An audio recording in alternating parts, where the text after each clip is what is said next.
এর শৈল আপনি চিন্তা করে নেবো, আমি চিন্তা করলে তার কাম হবো না। আমি আগে একটা টাইমে দিনে 9টা করে খাইতাম, মিষ্টি খাইতাম। আর আর আমি জানি আপনারা মানবেন না, কারণ আমার বাপই মানে না। আমার বাপ। হ্যালো বন্ধুরা, বাংলা আড্ডায় স্বাগতম। তো আমি ডাইরেক্ট কথায় আমি কোনোদিন এত পেশাল পারব না। তো আজকে যেটা টপিক, এই টপিকটা হলো আপনারা কি এই যে সিংড়া, জিলাপি, চা, মানে মিষ্টান্ন জাতীয় যে বস্তু, মানে সুগার থাকা বস্তু বা সুগার ছাড়াও যে সিংড়ার মধ্যে সুগার নাই তাও না খাইন নাকি? যদি খাইন তাহলে এই ভিডিওটা দেখেন শেষ করি। একদম কামের কথা কম। আমি কোনো ডাক্তার না, কিন্তু ধরেন সে অল্প স্বল্প জানি, সায়েন্স যেহেতু অল্প পড়ছি, বেচছি আমি, ওইদিকে আমি অল্প স্বল্প হলেও জানি। তো এগুলা যদি রেগুলার খাইন তাহলে কি হবো? এনে রেগুলার খাইলে আপনার যেটা সিংড়া যদি আপনি রেগুলার যদি একটা করে খান, তাহলে আপনার এই গ্যাস্ট্রিক হবো। যেটা নারী বুড়ি আছে, যে নারী বুড়ির মধ্যে ক্যান্সার হওয়ার সম্ভাবনা আছে। এই হেলথ মিনিস্ট্রির থানে একটা বর্তমান এসে নিয়ম বেড়েছে, যেমন নাকি সিগারেটের উপরে মধ্যে প্যাকেটে লেখা থাকে যে সিগারেট স্বাস্থ্যের পক্ষে হানিকারক। আরও কিছুমান এই যে ফড়ও দিয়ে থাকে, গলার মধ্যে কি জানি হইছে হিন্না ফড়ো, ভয়ানক ফড়ো দিয়ে থাকে।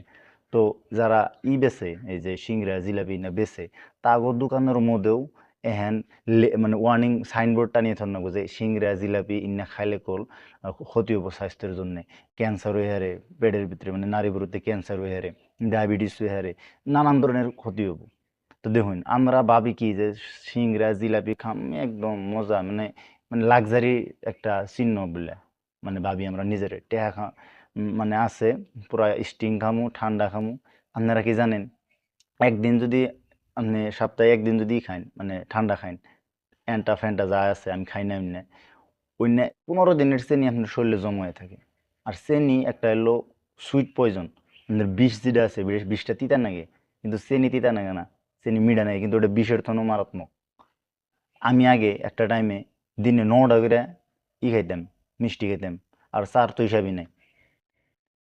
আর আমার ফটোটায় যে বাসাল, আজ তো 3 বছর আগে। আর হ্যাঁ আমার দেখতে গেছেন কিবা এসে আরো এখন খাবার দিছে। 3 বছর ধরে আমি মিষ্টি খাই না, কিছুই খাই না। তো আমার মুখের অবস্থা দেখা হারতেছেন। আর আমি জানি আপনারা মানবেন না, কারণ আমার বাপই মানে না। আমার বাপের এটা আমি কত কই, মানেই না। আর আপনারা কি আর মানবেন?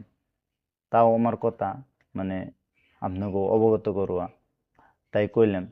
মানলে ভালো, না মানলে আর ভালো, কারণ আমনের শৈল আমনে চিন্তা করে নেবো, আমি চিন্তা করলে তার কাম হবো না। ধন্যবাদ। আর চ্যানেলটা ভালো লাগলে সাবস্ক্রাইব করবেন, সেই সাবস্ক্রাইব করেন না খেয়ে ঠিক।